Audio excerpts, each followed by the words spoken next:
ओम शांति। जी।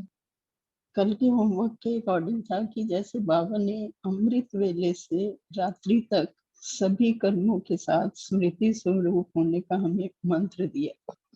अब जैसे अमृत वेला है कि वो स्मृति स्वरूप बनने का है, फिर उसके बाद जब हम ईश्वरीय पढ़ाई पढ़ते हैं तो गॉडली स्टूडेंट का स्मृति स्वरूप बनना है। बाबा ने फिर और बताया कि कर्म करते हुए कर्म योगी की स्मृति स्वरूप रहना है। ट्रस्टी बन शरीर निर्वाह हर कर्म करते हुए हमें कर्म योगी की स्मृति स्वरूप रहना है। फिर बाबा ने कहा अपनी शुभ वाइब्रेशन द्वारा हमें अन्य आत्माओं के वाइब्रेशन को भी परिवर्तन करने का स्मृति स्वरूप बनना है। तो ये डायरेक्शन बाबा ने सब बच्चों को दिए हैं। लेकिन बाबा ने जब रिजल्ट की चेकिंग की तो बाबा ने देखा कि समय प्रमाण जो है वो स्मृति स्वरूप का जो अभ्यास है वो कम है। स्मृति में तो है लेकिन स्वरूप में नहीं आता। जैसे अमृत वेले का समय अब विशेष वरदानी समय है, शक्तियां और गुणों को भरने का समय है। ये ऐसा समय है जिसमें मेहनत कम और प्राप्ति ज्यादा है। और बाबा ने ये समय स्पेशल अपने बच्चों के लिए फिक्स किया हुआ है। भक्तों का नंबर भी बाद में आता है, हमने कई मुरलियों में पढ़ा है। लेकिन बच्चे क्या करते हैं कि उस समय मास्टर बीज रूप वरदानी स्वरूप की बजाय लेने देने लगते हैं, शिकायतें करते हैं। विश्व कल्याणी स्वरूप की बजाय स्वयं प्रति वरदान मांगने लगते हैं। इसी तरह कर्म करते हुए भी हम कर्म योग की स्टेज में नहीं रह पाते। काम करने के बाद सोचते हैं, तो काम करने के बाद अगर सोचेंगे तो उसमें फिर प्राप्ति की बजाय पश्चाताप का अनुभव होता है। तो इस तरह सारे दिन की दिनचर्या में समय प्रमाण स्वरूप धारण ना करने के कारण हमें सफलता नहीं मिलती, प्राप्ति नहीं हो पाती। तो इसका कारण बाबा ने यही बताया कि मंत्र और यंत्र को भूल जाते हैं। अब बाबा ने जो हमें मन मना भाव या हम सो देवता का मंत्र दिया है वो ही भूल जाते हैं। अब जैसे बाबा ने बताया कि भक्ति मार्ग में जो भक्त है वो अपना मंत्र नहीं भूलते, मतलब मंत्र भूल जाते हैं तो इसका मतलब ये होता है कि वो गुरु से किनारा कर लिया। लेकिन हम तो अधिकारी बच्चे हैं, तो शायद अपने अधिकार में समझकर उसमें थोड़ी सी जैसे है कि हमारी वो स्वरूप बनने में गफलत आ जाती है। तो बाबा कहते हैं जैसा समय वैसा स्मृति स्वरूप बनना है। ज्ञान के पॉइंट्स को जानने से जानी जाननहार तो हम बन गए हैं, लेकिन अब जानने के बाद चलना और बनना है, सुनने और स्वरूप बनने का प्रैक्टिकल अनुभव करना है। जैसे बाप समर्थ है ऐसे ही हमें समर्थी स्वरूप बनना है।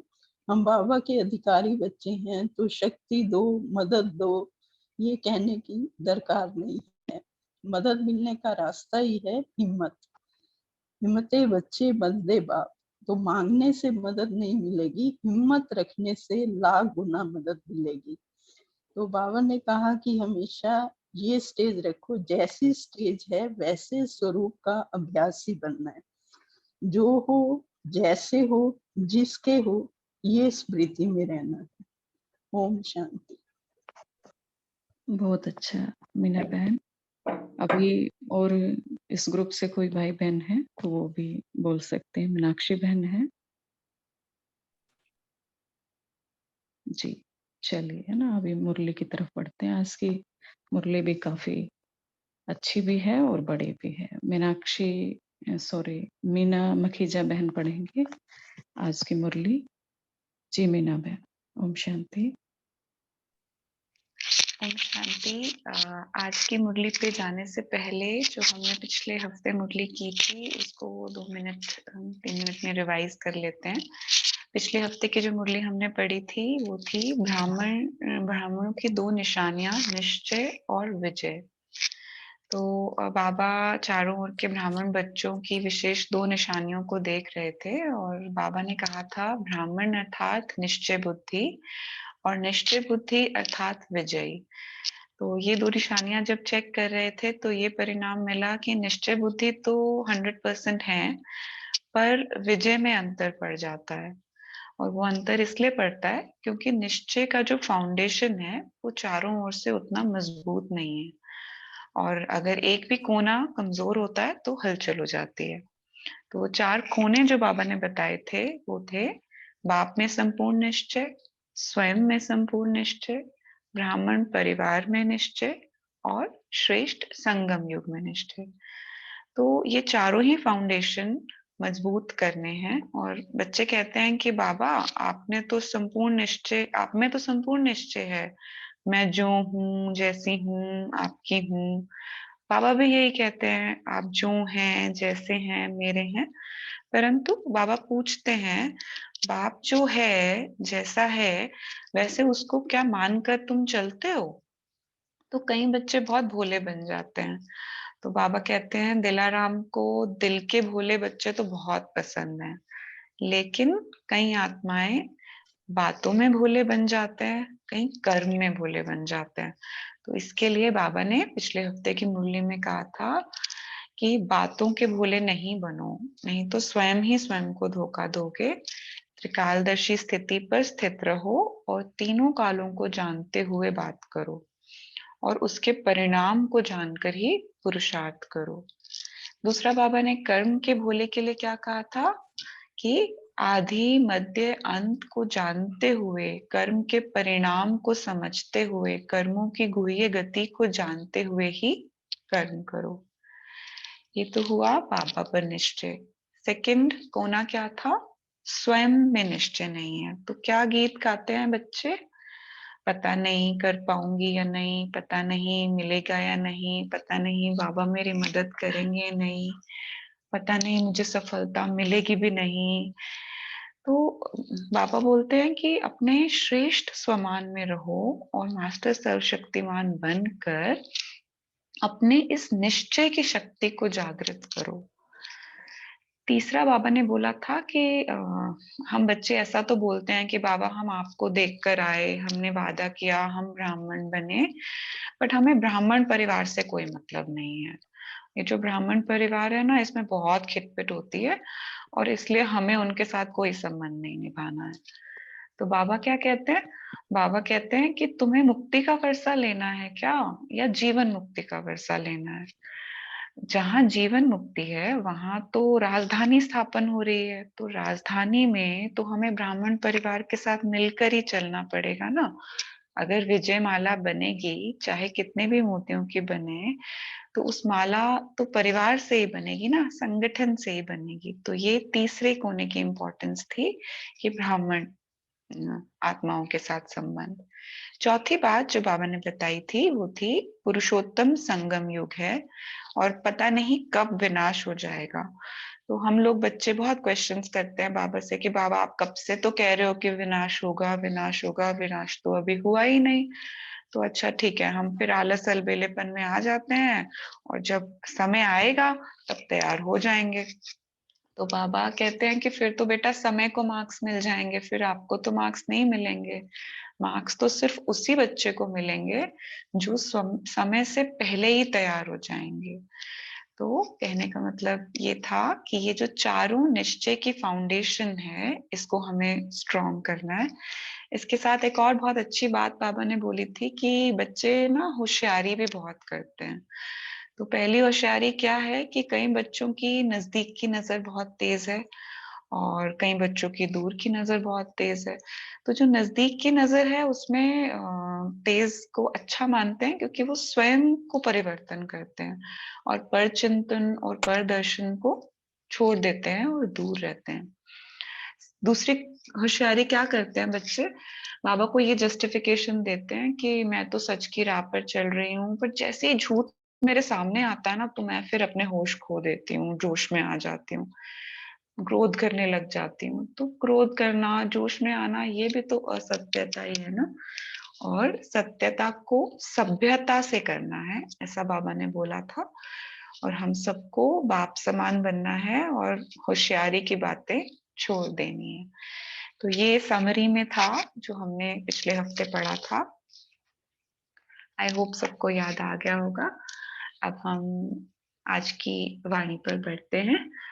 आज की वाणी है 25/9/2022 की, जो कि रिवाइज कोर्स है 24/9/1992 का। और इस मुरली का टाइटल है सत्य और असत्य का विशेष अंतर। तो आज दिलाराम बाप अपने सर्व बच्चों के दिल की आश पूर्ण करने के लिए मिलन मनाने आए हैं। तो जैसे जैसे मुरली में आगे बढ़ते जाएंगे ना, वैसे वैसे उसका स्वरूप बन के उसको फील करते जाएंगे। तो बाबा क्या कह रहे हैं कि बाबा बच्चों से मिलन बनाने के लिए आए हैं। तो ये मुरली शायद उस सीजन की बाबा मिलन की फर्स्ट मुरली होगी। सॉरी।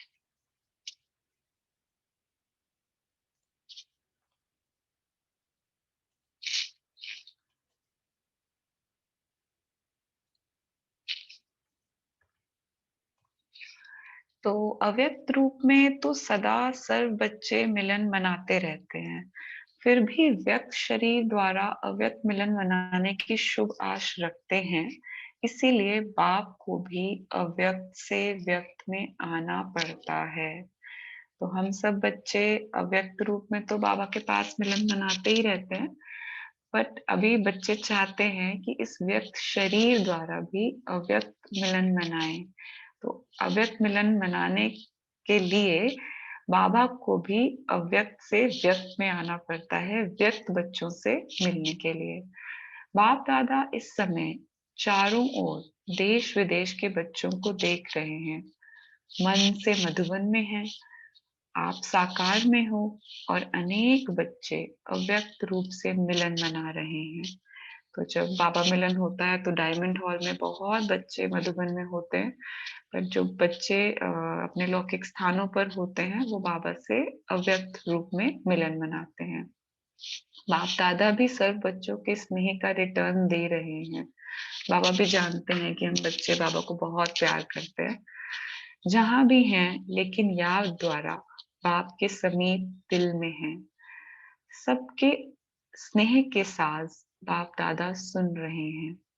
बाप जानते हैं कि बच्चों के लिए सिवाय बाप के और कोई याद करने वाला है नहीं, और बाप को भी सिवाय बच्चों के और कोई है नहीं। तो कितना नशा चढ़ाने वाली बात है कि हम बच्चों का भी बाबा के सिवा कोई नहीं है, और बाबा भी ये बोल रहे हैं कि मेरा भी तुम्हारे बच्चों के सिवाय और कोई नहीं है। सदा इसी स्मृति में रहते हैं कि मैं बाबा का और बाबा मेरा। अभी हमने ये गीत भी सुना, मैं बाबा का और बाबा मेरा। यही स्मृति सहज भी है और समर्थ बनाने वाली भी है। तो अभी हम स्मृति की बात भी कर रहे थे होमवर्क में, तो क्या स्मृति रखनी है कि मैं बाबा का, बाबा मेरा। आज पूरा दिन के लिए यही महामंत्र ले लेना है, और इसी मंत्र से हम समर्थ भी बन जाएंगे।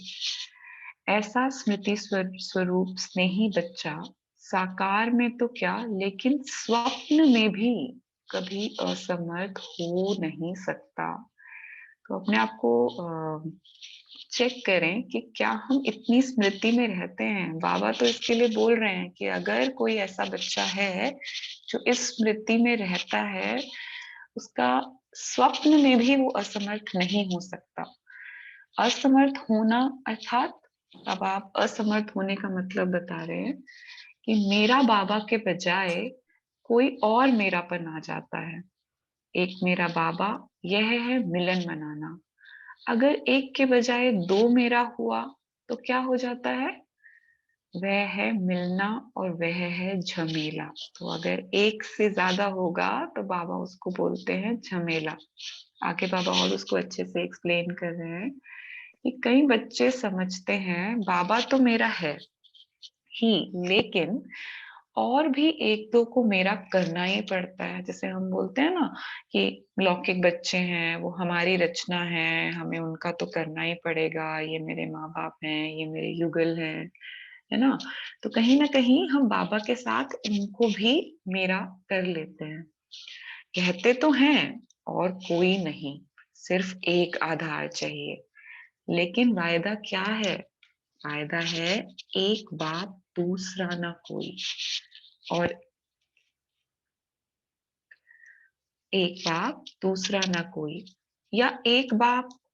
एक और क्वेश्चन पूछ रहे हैं बाबा। अब सब लोग सोच के देखिए कि क्या ऐसा है एक बाप दूसरा ना कोई, या एक बाप के साथ कोई और पोता पोती, बच्चे, युगल या कोई और भी संबंध संपर्क है? तो बाबा कहते हैं भोले बन जाते हैं, उस एक में अनेक समाये हुए होते हैं, इसलिए झमेला हो जाता है। इस पुरानी दुनिया में भी ऐसे खिलौने मिलते हैं जो बाहर से एक दिखाई देते हैं, लेकिन एक में एक होता है। तो जैसे बचपन में हम सब लोग ना इस खिलौने से खेलते थे, मैं आपको जूम करके दिखाती हूँ, जिसमें एक के अंदर एक होता था। हम एक निकालते थे, फिर और निकलता था, उसके बाद एक और निकलता था, है ना? तो वो बाबा उसी खिलौने के बारे में बोल रहे हैं कि एक के अंदर एक कितने समाये हुए हैं। हम ऐसे बोलते तो हैं कि बाबा बस आप ही हैं, फिर उसके साथ कोई एक और अटैच्ड है, फिर कोई और, फिर कोई और। तो ऐसे ऐसे करके अनेक हमारे मन और बुद्धि में चलते हैं, इसीलिए बाबा ने शायद उसको झमेला बोला है। तो बाबा कहते हैं इस पुरानी दुनिया में भी ऐसे खिलौने मिलते हैं जो बाहर से एक दिखाई देता है, लेकिन एक में एक होता है। तो एक खोलते जाओ तो दूसरा निकलेगा, दूसरा खोलेंगे तो तीसरा निकलेगा। यह भी ऐसा ही खिलौना है, दिखाई एक देता है, लेकिन अंदर समाये हुए अनेक हैं। और अब झमेले में चले गए तो मिलन मनाना कैसे हो सकता है? तो जब हम इतना ही मन बुद्धि से इन सब झमेलों में ऑक्यूपाइड रहेंगे तो बाबा से मिलन कैसे मनाएंगे? झमेले में ही लगे रहेंगे या मिलन मनाएंगे? सिर्फ दो नहीं सोचो, सिवाय एक बाप के संकल्प में भी अगर कोई आत्मा व प्रकृति के साधन को मेरा सहारा स्वीकार किया तो वह ऑटोमेटिक ईश्वरीय मशीनरी बहुत फास्ट गति से कार्य करती है। तो बाबा की जो मशीनरी है ना, वो बहुत फास्ट गति से कार्य करती है, वो हमारे संकल्पों को भी जज कर लेती है। तो बाबा वही कह रहे हैं कि अगर एक सेकंड भी आपने किसी और को सहारा बनाया तो फिर बाबा से कनेक्शन हट जाएगा। जिस सेकंड अन्य को सहारा बनाया, उसी सेकंड मन बुद्धि का बाप से किनारा हो जाता है। सत्य बाप से किनारा होने के कारण बुद्धि असत्य को सत्य, रॉन्ग को राइट मानने लगती है और उल्टी जजमेंट देने लगती है। तो अब बाबा से तो कनेक्शन टूट गया। अब जो कनेक्शन है वो दुनिया और दुनियावी चीजें और दुनिया के लोगों से जब होगा, जो सब असत्य है, तो उससे कनेक्ट हो जाएंगे। सारी रॉन्ग बातें राइट लगने लगेंगी और जजमेंट पावर जो बाबा ने दी है सही गलत की परख की, वो जजमेंट पावर भी उल्टी हो जाएगी। जितना भी कोई समझाएगा, कोई आत्मा आएगी भी हमको समझाने के लिए उस सिचुएशन में कि ये राइट नहीं है, लेकिन वह यथार्थ को, सत्य को भी असत्य की शक्ति से समझाने वाले को रॉन्ग सिद्ध करेगा। यह सदा याद रखो कि आजकल ड्रामा अनुसार असत्य का राज्य है और असत्य के राज्य अधिकारी प्रेसिडेंट रावण है। तो किसका राज्य है? असत्य का। और उसका राजा कौन है? प्रेसिडेंट कौन है? रावण। उसके कितने शीश हैं, अर्थात असत्य की शक्ति कितनी महान है। और हम सब जानते हैं कि ये रावण रूपी विकार जो हमारे अंदर हैं, वो हमें कितना शक्तिहीन कर देते हैं। और कभी भी हम बाबा से कनेक्शन छोड़ते हैं तो एकदम से हावी हो जाते हैं और हमें शक्तिहीन कर देते हैं। पर ये रावण जो माया के रूप में हमारे सामने आता भी है, ये बहुत शक्तिशाली है। इसके मंत्री, महामंत्री भी बड़े महान हैं। उसके जज और वकील भी बड़े होशियार हैं। इसीलिए उल्टी जजमेंट की पॉइंट्स बहुत वैरायटी और बाहर से मधुर रूप की देते हैं। इसीलिए सत्य को असत्य सिद्ध करने में बहुत होशियार होते हैं। सुमन बहन, आप कुछ एक्सप्लेन करेंगे क्या? मैं रुकूं? आपने अच्छे से क्लियर कर दिया बहन। सबको समझ में आ रहा है, किसी को डाउट तो नहीं है? अगर डाउट है तो अगर पूछ सकते हैं। हाँ जी। क्लियर अच्छे से हो गया है वैसे बहन। जी, ठीक है। जी, जी।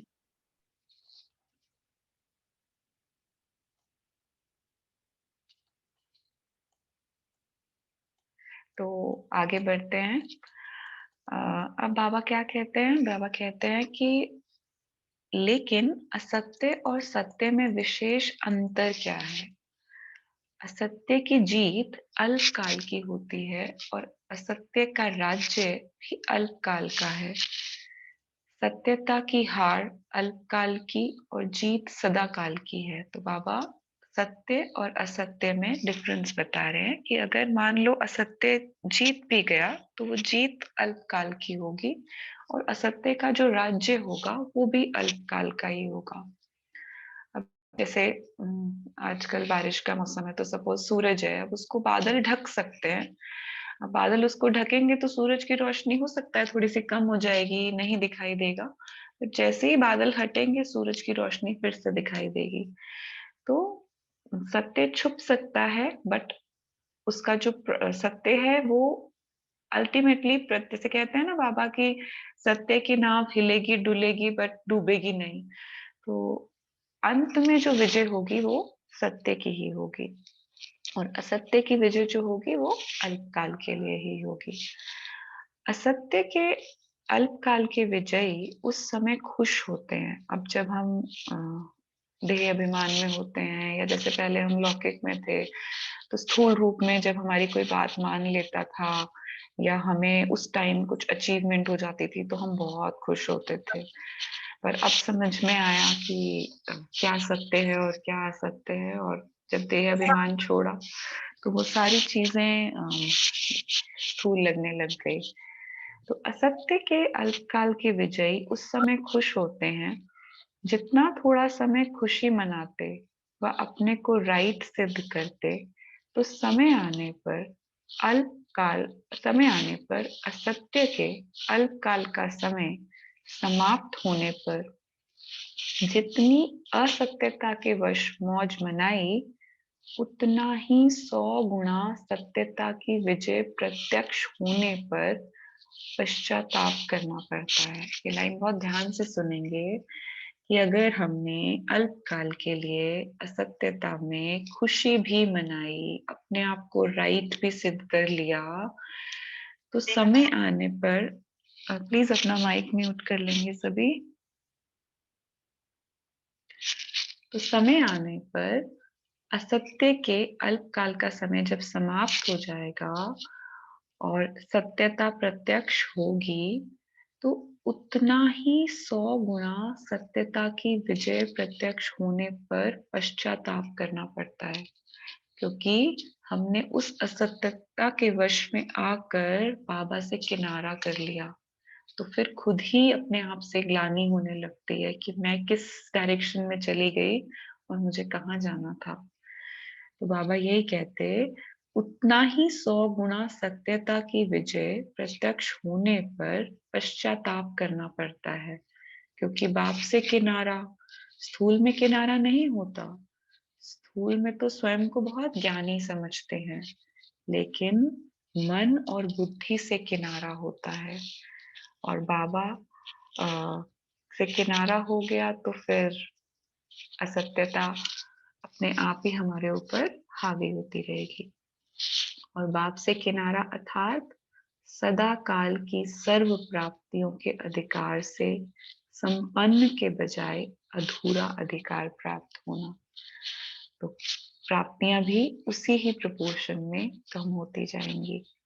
कई बच्चे समझते हैं कि असत्य के बल से, असत्य के राज्य से विजय की खुशी व मौज इस समय तो मना ले, भविष्य किसने देखा। हम भी यही बोल के आलस अलबेलेपन में आते हैं ना कि आज का सोच ले।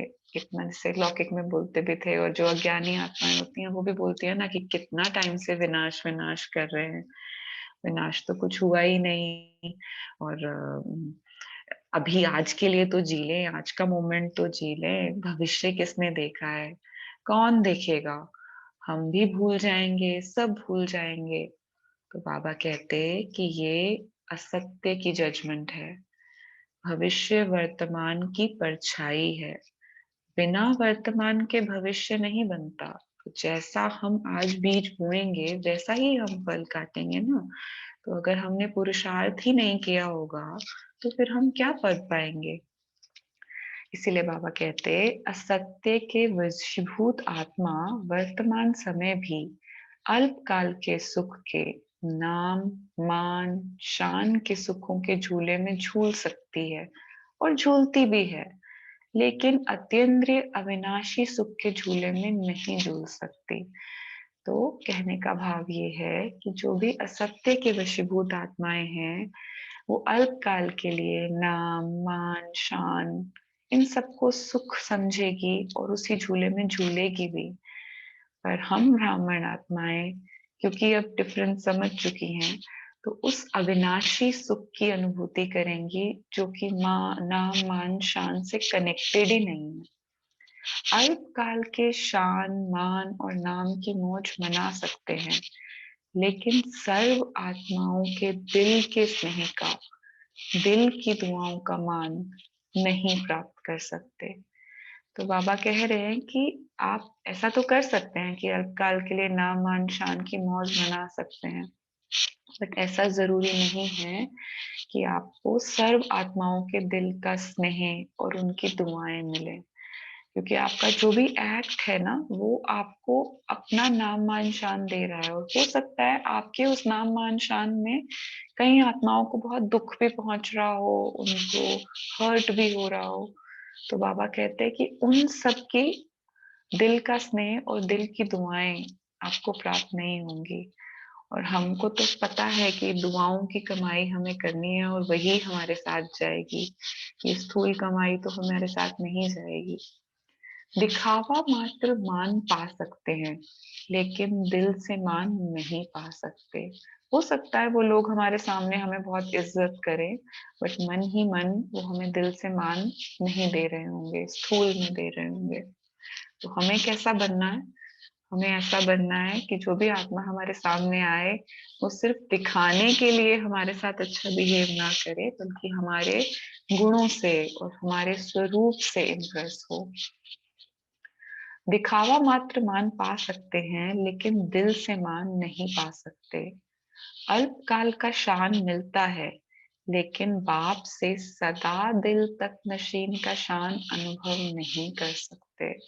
तो ऐसी आत्माएं जिनका फाउंडेशन असत्यता है, उनको अल्पकाल, उनकी स्थिति भी डामाडोल है, कभी ऊपर कभी नीचे।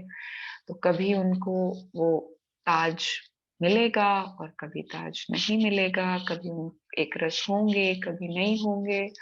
तो बाबा के दिल तख्त पर भी कभी होंगे कभी नहीं होंगे। तो सदा के लिए अगर हम बाबा के दिल तख्त पर रहना चाहते हैं तो हमें सत्यता की नाव पे बैठना पड़ेगा। असत्य के साथियों द्वारा नाम प्राप्त कर सकते हैं, लेकिन बाप दादा के दिल पर नाम नहीं प्राप्त कर सकते, क्योंकि बाप दादा से किनारा है। तो बाबा कहते हैं कि असत्य के साथियों द्वारा नाम प्राप्त कर सकते हैं। जो आपके असत्य के साथी हैं उनसे आपको नाम मिल जाएगा, पर बाबा के दिल पर नाम नहीं मिल पाएगा। तो अब हम एक कहानी भी पढ़ते थे ना, तो हमें किस डायरी में आना है? हमें ऐसा बनना है कि बाबा अब हमारा नाम अपनी डायरी में लिखे। तो उसके लिए हमें असत्य के साथियों को छोड़ना पड़ेगा। फिर बाबा कहते भविष्य की बात तो छोड़ो, वह तो अंडरस्टूड है, लेकिन वर्तमान सत्यता और असत्यता की प्राप्ति में कितना अंतर है। एक दूसरा मेरा बनाया अर्थात असत्य का सहारा लिया, कितना झमेला हुआ। कहने में तो कहेंगे और कुछ नहीं, सिर्फ कभी कभी थोड़ा सहारा चाहिए, लेकिन वायदा तोड़ना अर्थात झमेले में पड़ना। तो जहां से बाबा ने शुरू किया था कि हम एक का साथ छोड़ के उस एक में छुपे बहुतों के साथ कनेक्टेड रहते हैं, तो बाबा वही कह रहे हैं कि उस झमेले में आप पढ़ते ही जाएंगे क्योंकि आपने वो वायदा तोड़ दिया। एक बाबा का मैं और मेरा बाबा, इसको आप भूल गए और असत्य की नाव में सवार हो गए। होता क्या है कि बाबा दिखाई नहीं देते ना, बाबा अनुभव करते हैं। तो बहुत बार जब हम डिफिकल्ट सिचुएशंस में होते हैं तो कहीं ना कहीं हम देहधारियों को अपना सहारा चुनते हैं, सोचते हैं कि उनसे डिस्कस करेंगे तो हमें सोल्यूशन मिलेगा। तो बाबा आज उसी पर ही पक्का कर रहे हैं कि झमेले में नहीं पड़ना है। अपने झमेले में पड़ेंगे तो बाबा से और दूर ही होते जाएंगे। क्या ऐसा वायदा किया है? एक मेरा बाबा और कभी कभी दूसरा। तो सभी अपनी चेकिंग करेंगे कि हम बोलते तो बहुत हैं, बहुत सारी मुरली में भी हमने पढ़ा एक मेरा बाबा और दूसरा कोई भी नहीं। तो आज बाबा हमसे पूछ रहे हैं कि क्या कोई दूसरा भी अलाउड है? यह लिखा था क्या? तो जो पहले हमने बाबा से प्रॉमिस किया है, एक बाबा और दूसरा ना कोई, तो उसमें क्या किसी दूसरे को अलाउ किया था?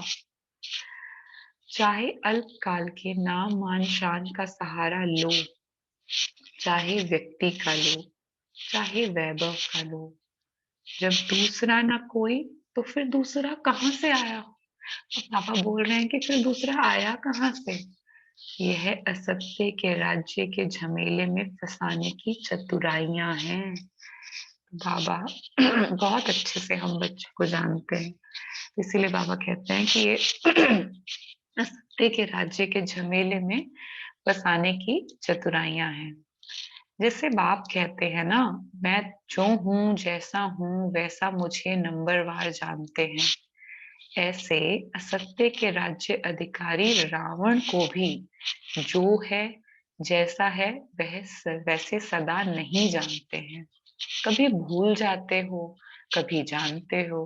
तो ऐसा क्यों होता है? क्योंकि हम कभी कभी रावण को पहचानने से मना कर देते हैं और असत्य को भी सत्य सिद्ध करने में लग जाते हैं। राज्य अधिकारी हैं तो यह ताकत कम होगी, चाहे झूठा हो चाहे सच्चा हो, लेकिन राज्य तो है ना। इसीलिए अपने को चेक करो, दूसरे को नहीं। बाबा फिर से एम्फेसाइज कर रहे हैं कि हमें अपने को चेक करना है, अपने को परिवर्तन करना है। ऐसा नहीं बोलना कि दूसरा बदलेगा तो मैं बदलूंगी, दूसरे ने ठीक से बिहेव नहीं किया इसीलिए मैंने गुस्सा कर दिया। फिर बाबा कहते, आजकल दूसरों को चेक करने में सब होशियार हो गए हैं। बाप दादा कहते हैं, अपना चेकर बनो और दूसरे का मेकर बनो। लेकिन करते क्या हो? दूसरे का चेकर बन जाते हो और बातें बनाने में मेकर बन जाते हो। Excuse me. तो क्या करना है? हमें अपना चेकर बनना है और हम क्या बन जाते हैं? दूसरे का चेकर बन जाते हैं। जैसे जैसे ज्ञान आता है ना, तो कहीं ना कहीं अभिमान भी आने लग जाता है कि मैं ठीक हूँ, मुझे सब पता है, और सामने वाली अज्ञानी आत्मा है, उसको कुछ भी नहीं पता है, और एक्सपेक्ट करते हैं कि हमारे ज्ञान देने से वो आत्मा परिवर्तन में आ जाए। तो बाबा आज क्लियर कर रहे हैं कि हमें दूसरों का चेकर नहीं बनना है और बातें बनाने में मेकर नहीं बनना है। तो अपनी एनर्जी को अपना चेकर बनाने में चैनलाइज करना है, ना कि दूसरों को चेंज करने के लिए। बाप दादा रोज की हर एक बच्चे की कौन सी कहानियां सुनते हैं? बहुत बड़ा किताब है कहानियों का। तो अपने को चेक करो। दूसरे को चेक करने लगते हो तो लंबी कथाएं बन जाती हैं, और अपने को चेक करेंगे तो सब कथाएं समाप्त हो। एक अन्य जीवन, एक सत्य जीवन की कथा प्रैक्टिकल में आएगी। तो जब अपने अंदर झांक के देखेंगे, अपनी कमियां कमजोरियां नजर आएंगी, तब पता चलेगा कि अभी हमारी स्टेज क्या है और हमें क्या हमारा गोल है, और हमें उस गोल को अचीव करने में अभी कितनी दूरी है। सभी कहते हैं बाबा आपसे बहुत प्यार है, सिर्फ कहते हो व करते भी हो, क्या कहेंगे? तो बाबा हम सबसे पूछ रहे हैं कि हम सब बोलते हैं कि बाबा हमें आपसे बहुत प्यार है, तो बाबा कहते हैं सिर्फ कहते हो व करते भी हो, क्या कहोगे? कभी कहते हो, कभी करते हो, बाप के प्यार का प्रत्यक्ष सबूत बाप ने दिया। जो ओम शांति बहन। जी, मीना बहन एक क्वेश्चन था मेरा, थोड़ा-सा अगर आप क्लियर करें, क्योंकि बाबा के बहुत सारे बच्चे हैं शायद, और हो सकता है सबको क्लियर भी हो कि सत्य हम कैसे समझें कि ये सत्य है और ये असत्य है? जैसे थोड़ा-सा अगर आप बताना चाहें, या कोई भी भाई-बहन जैसे। कोई और बताना चाहते हैं पहले? जी, राजेश भाई जी, ओम शांति। थोड़ा-सा एक बार क्लियर करेंगे, सत्य क्या है?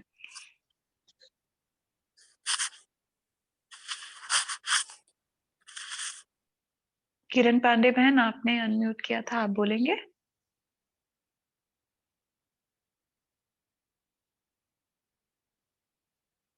वर्षा बहन बोलेंगी, ओम शांति।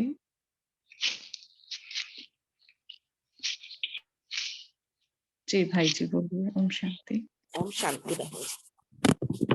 सत्य असत्य में यही होता है, हम जब कभी असत्य होता है तो अपना दिल खाता है, जरूर अंदर से लगता है, अंदर से एक मैसेज मिलता है कि नहीं ये ठीक नहीं, जो हमें अनुभव होता है।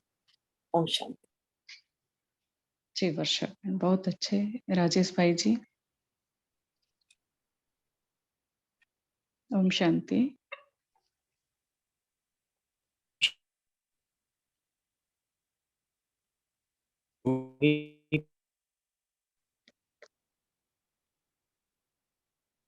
झूठ को आवाज़ हमारा मन जी। अगर किसी चीज को गलत,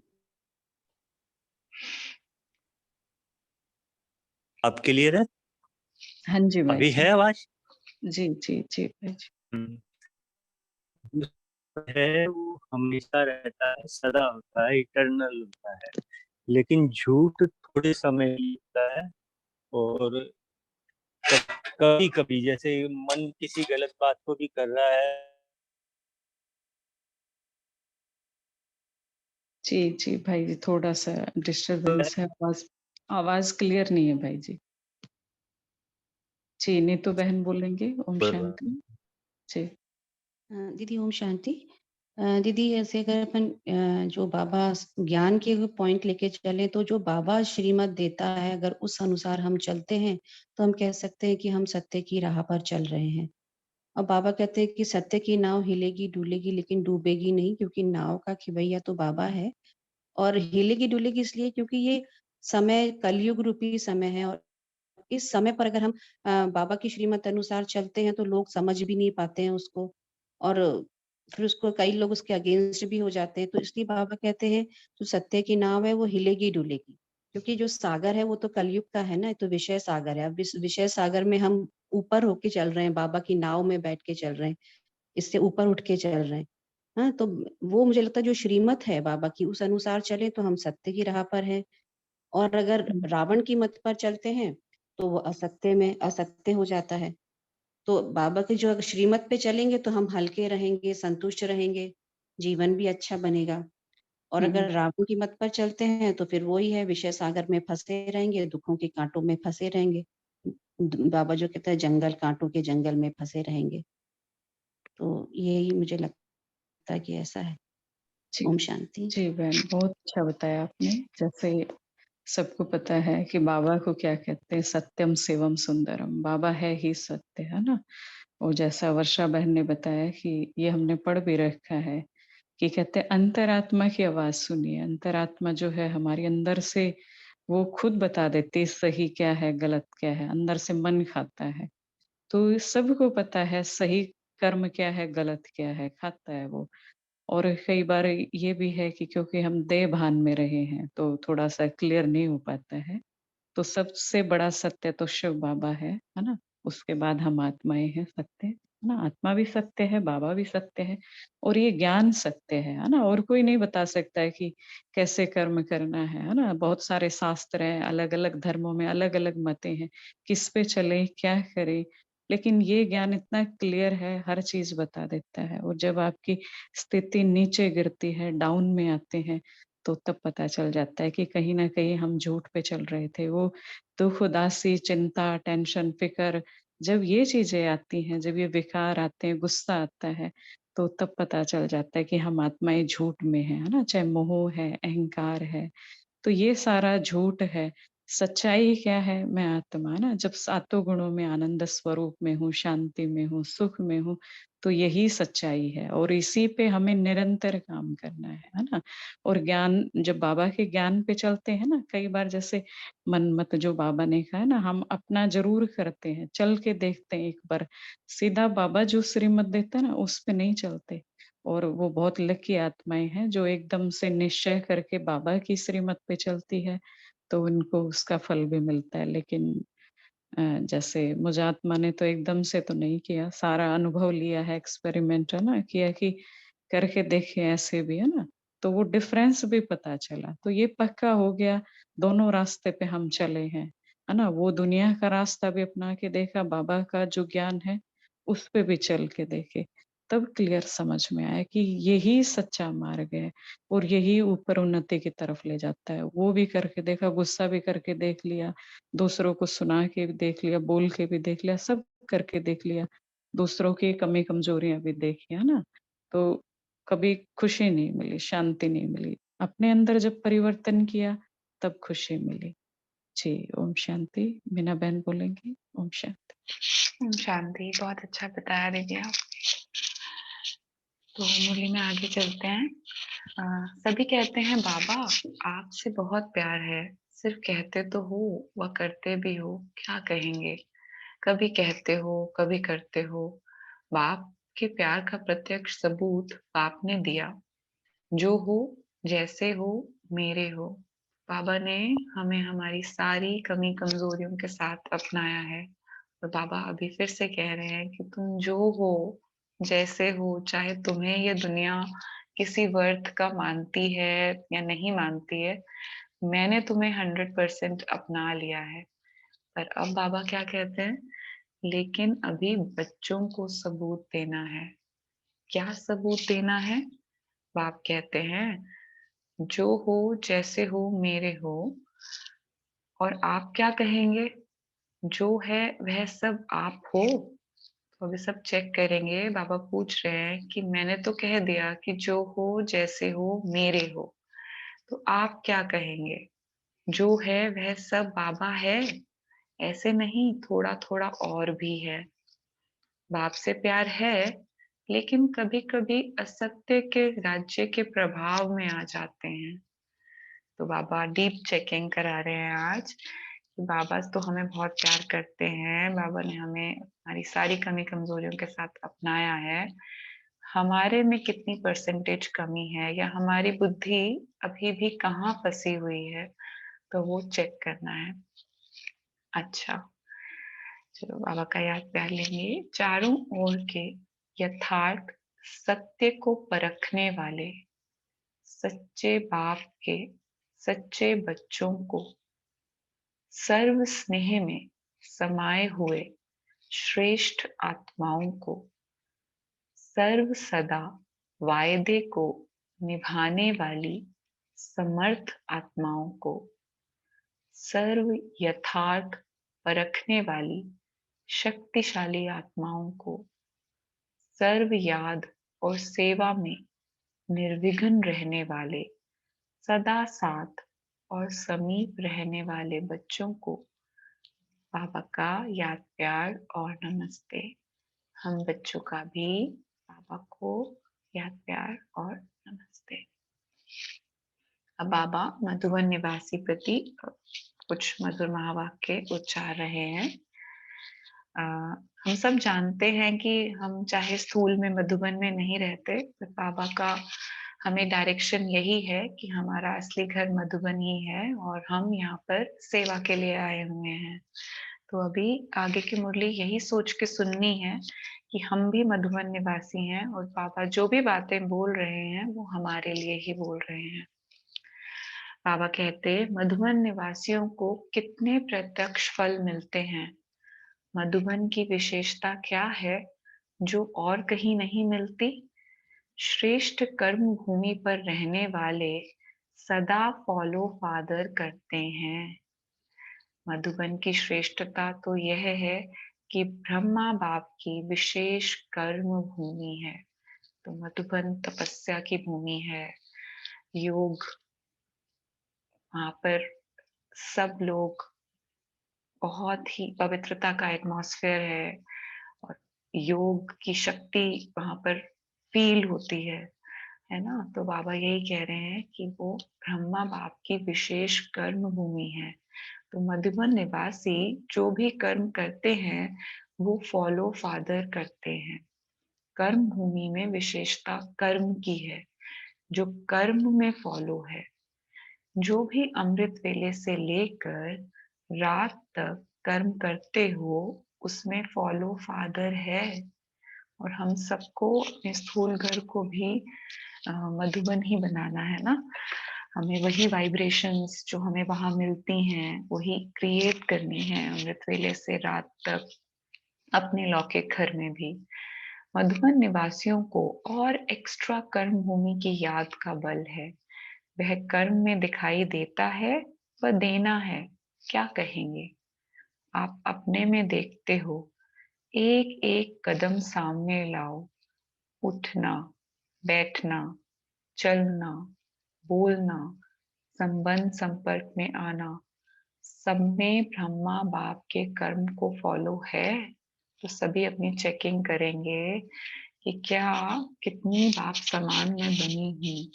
तो बाबा अलग अलग से कह रहे हैं कि हमारी चाल कैसी है, हमारा उठना बैठना कैसा है, किन लोगों के साथ है, हमारी बोली कैसी है, क्या हम धीरे बोलते हैं, कम बोलते हैं, मीठा बोलते हैं, हमारे संबंध संपर्क में कैसे आते हैं हम और आत्माओं के, और हमारे मन में सारा टाइम क्या चलता है। तो हम कितना फॉलो फादर बने हैं। कर्म भूमि का फायदा तो यही है ना। तो इतना लाभ ले रहे हो, शक्तियां क्या समझती हैं? तो बाबा शक्तियों से पूछ रहे हैं कि क्या समझती हो। कर्म भूमि का लाभ जितना मधुबन ले सकता है उतना औरों को लेने आना पड़ता है, और आपको मिला हुआ है। वरदान भूमि है, कर्म भूमि है। तो हर कर्म वरदान योग्य है। जो कोई भी देखे तो मुख से वरदान निकले, इसको कहेंगे वरदान भूमि का वरदान लेना। चाहे साधारण कर्म कर रहे हो लेकिन साधारण कर्म में विशेषता दिखाई दे। तो बाबा कहते ही हैं कि हम, हमारे जितने भी कर्म बोल सब साधारण नहीं हूँ। अब हम बाबा के बच्चे हैं तो वो अलौकिकता, वो रूहानियत, वो रॉयल्टी, ये सब हमारे कर्मों में भी दिखाई देनी चाहिए। यही मधुबन की विशेषता है ना। विशेष ब्रह्मा बाप की अपने कर्म भूमि में रहने वालों के प्रति यह विशेष श्रेष्ठ आश है। मधुबन का एक एक ब्राह्मण आत्मा, श्रेष्ठ आत्मा हर कर्म में ब्रह्मा बाप के कर्म का दर्पण हो। तो दर्पण में क्या दिखाई देता है? यही दिखाई देता है ना। अगर आप दर्पण में खड़े होगे तो हूबहू आप ही दिखाई देंगे या दूसरा? तो ब्रह्मा बाप के कर्म आपके कर्म के दर्पण में दिखाई दें। भाग्यवान हो, यह तो सदा सभी कहते भी हैं और हैं भी। तो सभी भाग्यवान अपने आप को समझते हैं, लेकिन हर कर्म में ब्रह्मा बाप के कर्म दिखाई दें। तो बाबा कहते हैं भाग्यवान के साथ साथ हमें अपने हर कर्म में भी ब्रह्मा बाप की परछाई बनकर चलना है, उनके जैसा बनना है। यह सर्टिफिकेट कौन लेगा और कब लेंगे? लेना तो है ना, या ले लिया है? बाबा पूछ रहे हैं कि अभी आपको लेना है या आप लोगों ने ले लिया है?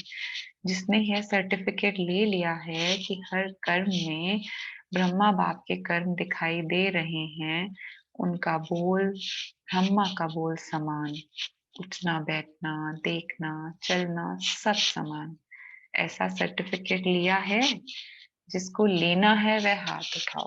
तो अभी सब लोग अपने हाथ उठाएंगे जिनको लगता है कि उन्होंने ये सर्टिफिकेट अभी नहीं लिया, क्योंकि बाबा चाहते हैं कि हम स्कूल में भी हाथ उठाएं। तो सभी हाथ उठाएंगे जो ब्रह्मा बाबा समान नहीं बने हैं। चलिए हम सभी कहीं ना कहीं पुरुषार्थी है ना। यह भी अच्छा है, कहने से पहले करके दिखाएंगे, लेकिन यह लक्ष्य रखो कि हर कर्म बाप समान हो। ब्रह्मा बाप को फॉलो करना तो सहज है ना। निराकारी बनना अर्थात सदा निराकारी स्थिति में स्थित होना, उसके बजाय कर्म में फॉलो करना उससे सहज है। तो ब्रह्मा बाप तो सहज काम दे रहा है, मुश्किल नहीं। तो बाबा क्या काम दे रहे हैं? बाबा हमें ये बोल रहे हैं कि हमें निराकारी स्थिति में रहना है, और जब भी कर्म में आते हैं तो ब्रह्मा बाबा को फॉलो करना है। तो सभी लक्ष्य रखो कि मधुबन में जहां देखें, जिसको देखें, ब्रह्मा बाप के कर्म दिखाई दें। कर्म में सर्वव्यापी ब्रह्मा कर सकते हैं, जहां देखे ब्रह्मा समान हो सकता है ना। तो बाबा इतनी अच्छी विजुअलाइजेशन करा रहे हैं कि हम ऐसा तो बोलते हैं कि ईश्वर सर्वव्यापी नहीं है, बट अगर हम सबके गुण ब्रह्मा बाप समान हो जाएंगे तो कुछ अलग ही नजारा होगा। और बाबा कहते हैं कि ऐसा हो सकता है। मधुबन की महिमा अर्थात मधुबन निवासियों की महिमा, मधुबन की दीवारों की महिमा नहीं, मधुबन निवासियों की महिमा। तो ये हम सबकी महिमा ही है।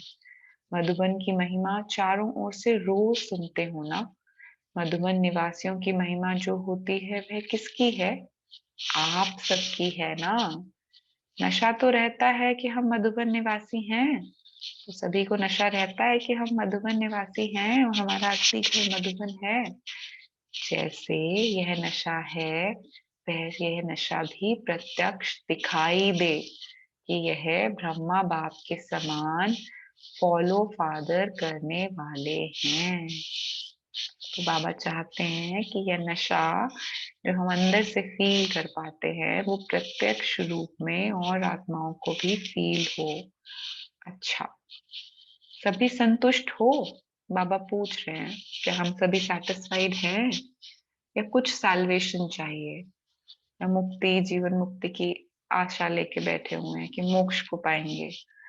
बाबा पूछ रहे हैं हमसे, सैल्वेशन की भूमि में बैठे हो?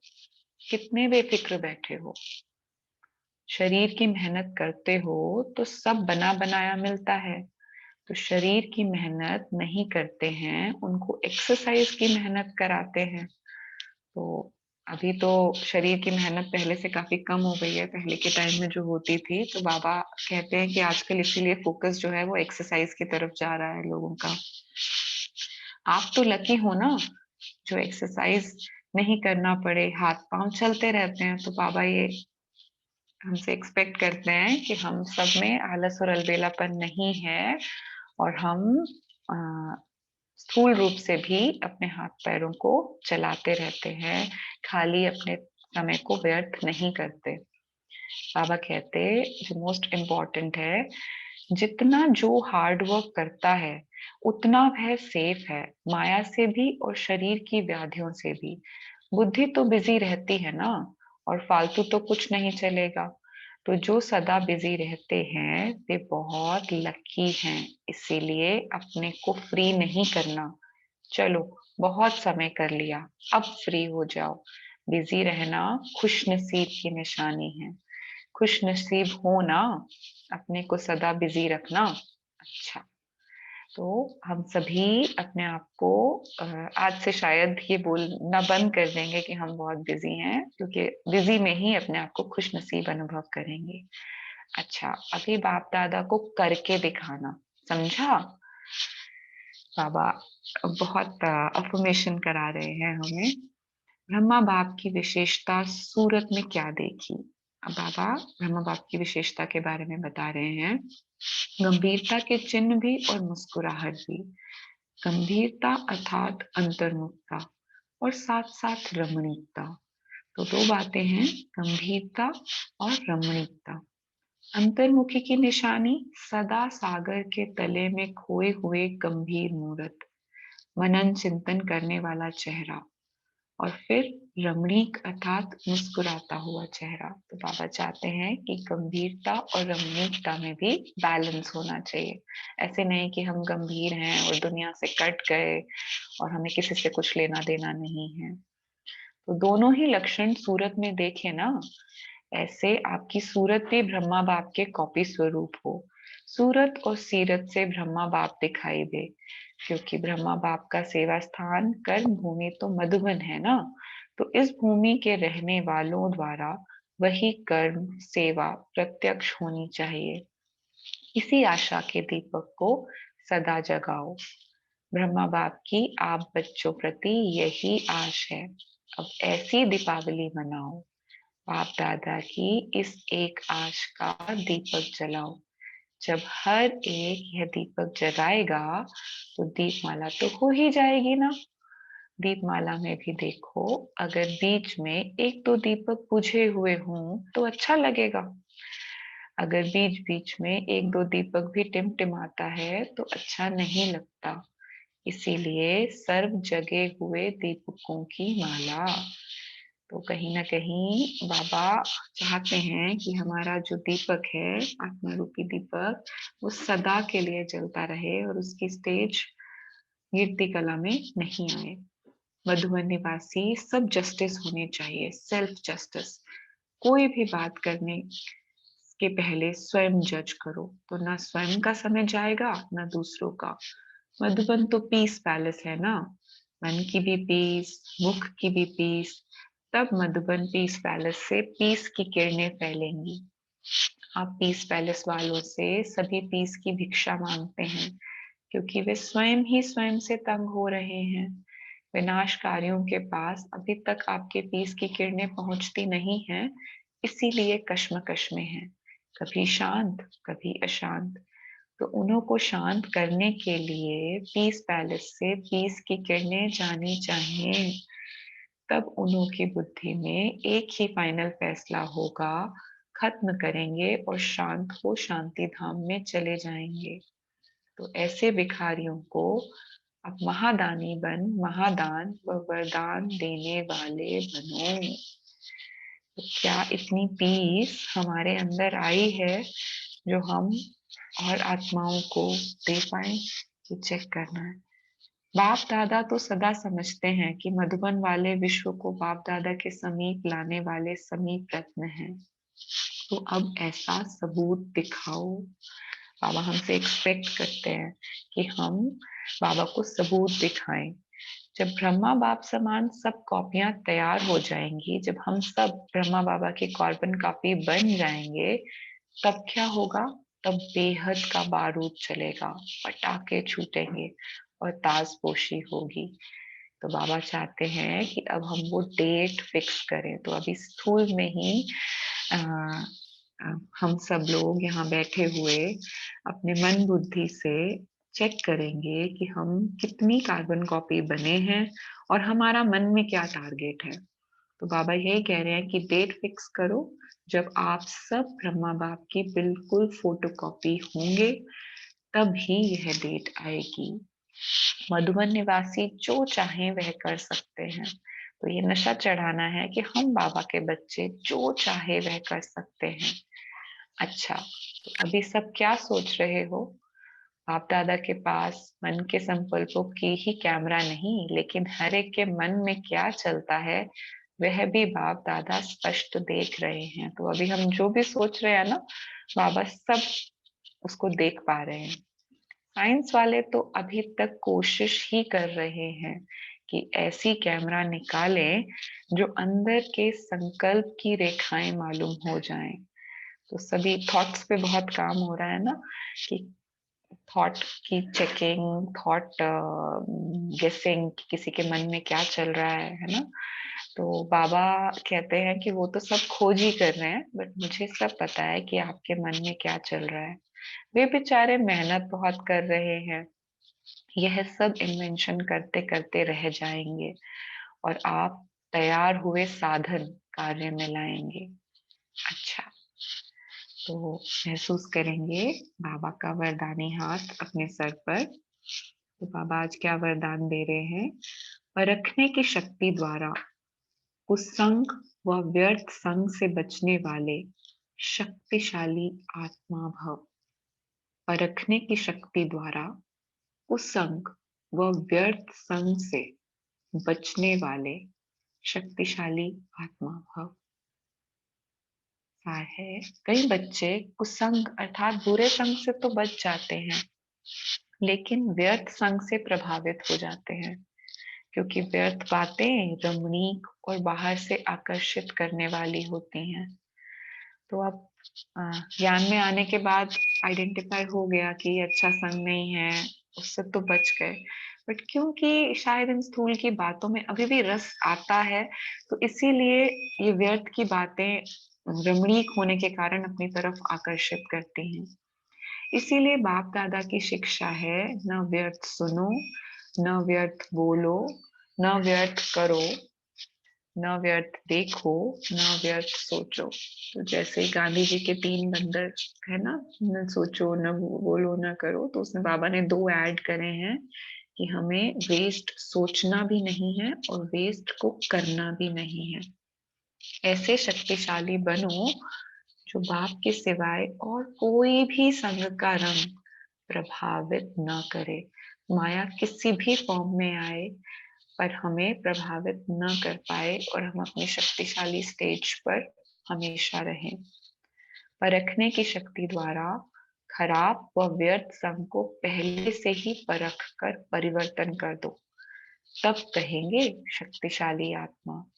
तो शक्तियों में सबसे इम्पोर्टेंट परखने की शक्ति है। बाबा कह रहे हैं कि अगर हम परखने की शक्ति को रखेंगे तो हम आइडेंटिफाई कर पाएंगे कि क्या खराब है और व्यर्थ है, और हम उसको परख कर उसका परिवर्तन कर देंगे। और अगर हम परिवर्तन कर पाएंगे तभी हम शक्तिशाली आत्मा कहलाएंगे। आज का स्लोगन है, सदा हल्केपन का अनुभव करना है तो बालक और मालिकपन का बैलेंस रखो। अगर हल्का रहना है तो बालक से मालिक बनकर रहना है। ओम शांति। जी मीना बहन, बहुत बहुत शुक्रिया आपका। बहुत अच्छे से आपने मुरली पढ़ी और एक्सप्लेन भी की। जी, अभी जो स्लोगन है वो प्रेम भाई जी एक्सप्लेन करेंगे। जी भाई जी, ओम शांति। जी शुक्रिया पवित्र आत्मा। ओम शांति। जैसा कि दीदी ने अभी स्लोगन पढ़ा, सदा हल्केपन का अनुभव करना है तो बालक और मालिकपन का बैलेंस रखो। Keeping balance of being a master and child. बालक और मालिकपन का बैलेंस रखना अर्थात बच्चा बनकर बाप द्वारा सर्व अविनाशी खजानों का वारिस बन जाना और मालिक बनकर स्वराज अधिकारी की सीट पर स्थित होना। संगठन और सेवा में एवर लाइट एंड माइट, सदा हल्केपन का अनुभव करने के लिए अपने संस्कारों को मालिक बनकर यूज करना आवश्यक है, लाजिमी है। कोई भी सेवाओं प्रति मालिक बनकर अथॉरिटी से अपनी राय देना और संगठन में भी जो मेजॉरिटी का और बड़ों का डायरेक्शन या निर्णय हो उसे बालक बनकर सहज स्वीकार कर लेना मतभेद, संस्कार, टकराव से बचने और हल्के रहने का साधन है, एक जरिया, एक स्रोत है। कोई भी पुराना संस्कार अगर कार्य में लाते हैं तो टकराव पैदा हो जाता है, जिससे उलझन, हलचल और भारीपन महसूस होता है। मैं आत्मा मालिक हूँ, स्वराज अधिकारी हूँ। इस स्व स्थिति की स्मृति से अपने दिव्य और वास्तविक आत्मिक गुणों को यूज करके आपसी मतभेद, भिन्नताएं, अनेकताओं, संस्कार टकराव से मुक्त हल्के रह सकते हैं। किसी भी परिस्थिति में यह समझ होना बहुत आवश्यक है कि कहाँ मुझे बालक बनना है और कहाँ मालिकपन का अधिकार रखना है। मेरी राय चाहे मानी जाए या ना मानी जाए, परंतु सर्व के कल्याण प्रति जो बाप की सहमत है, संगठन की और निमित्त बड़ों की राय है, उसे मानकर चलना ही बालक बनना है। मुरलियों में प्राय बाबा कहते हैं कि राय बहादुर बनकर राय दो और फिर जो भी संगठन का निर्णय हो उसे बालक बनकर मान लो, स्वीकार कर लो। इससे संगठन भी मजबूत रहेगा और वातावरण, फिजाएं भी शक्तिशाली पॉजिटिव होंगी। अपनी स्थिति भी उलझन मुक्त हल्की रहेगी। यदि संस्कारों में मोल्ड करने की, एडजस्ट करने की शक्ति नहीं है, तो आत्मा किसी दूसरे की राय को मानने और सम्मान देने की बजाय अपनी ही राय को मनवाने के लिए अड़ जाती है। वो सोचती है कि मेरी ही राय मानी जाए, मैं ही श्रेष्ठ हूं, स्पेसिफिक हूं, ज्ञान में पुराना हूं, मुझे सब पता है। ये अहम और वहम का भाव के संस्कार आपस में टकराते हैं। फिर छोटी छोटी बातों में एक दूसरे से मतभेद, बात नहीं करना, रूठना, किनारा कर लेना, दूसरों की बात को काटना, डिसरिगार्ड करना आदि नेगेटिव और भाव उत्पन्न होते हैं, जिससे मन में संकल्प विकल्प चलते रहते हैं, जो स्थिति और वातावरण को बोझिल कर देते हैं। ऐसी स्थिति में हल्के रहकर, सहयोगी बनकर सेवा करना संभव नहीं होता। चाहे हम अकेले हों या संगठन में हों, स्वस्थिति हल्की और लाइट माइट रहे, इसके लिए अपने अंदर छिपे सूक्ष्म अभिमान, सब्टेबल प्राइड, जेलस, ईर्ष्या, द्वेष और क्रोध, एंगरनेस से नेगेटिव संस्कारों को चेक और चेंज करना है। आत्मा अपनी कर्मेंद्रियों के मालिकपन और अधिकारीपन की सीट पर बैठी होगी तो कोई भी पुराना संस्कार अपना प्रभाव नहीं डाल सकता। और बालकपन की शुद्धता, निर्माणता और निश्चलता संगठन में किसी भी प्रकार के टकराव और उलझन से मुक्त रखकर बाप की संपूर्ण वर्ष का अधिकारी बना देगी। सदा इस बालक और मालिकपन के बैलेंस से लाइट माइट और हल्कीपन का अनुभव होता रहेगा। ओम शांति। शुक्रिया बाबा। जी भाई जी, बहुत-बहुत शुक्रिया आपका भी, बहुत अच्छे से आपने एक्सप्लेन किया। और आज हम पूरा दिन ही अपने सत्य स्वरूप में रहेंगे। हमारा सत्य स्वरूप ही आत्मिक स्वरूप है, जो सदा है और सबके लिए सेम है ना? हमारा व्यवहार कई बार कुछ के लिए बहुत अच्छा हो जाता है, कुछ के लिए बुरा हो जाता है, किसी के लिए सम्मान की दृष्टि, किसी के लिए नहीं। तो आज पूरा दिन चेकिंग करेंगे, है ना? कि मेरे अंदर से वो प्यार, है ना? सच्चाई, शांति सबके लिए हो, है ना? वो सारे गुण निकलने चाहिए, सोच में भी, कर्म में भी। तो सत्य स्वरूप में रहना है और है ना? सत्य बाबा से जुड़ के रहना है। जितना बाबा से जुड़ के रहेंगे, उतना ही अपने सत्य स्वरूप में रहेंगे। देह भान में आना ही छूट है। तो ये आज अपना पुरुषार्थ भी करेंगे। पूरा दिन खुद पे अटेंशन। जी, अभी मीटिंग एंड करें भाई जी? जी, चलिए आप सभी दिव्य आत्माओं का बहुत-बहुत शुक्रिया और इतने प्यारे मीठी मुरली सुनाने के लिए बाबा का पदम गुना शुक्रिया। ओम शांति।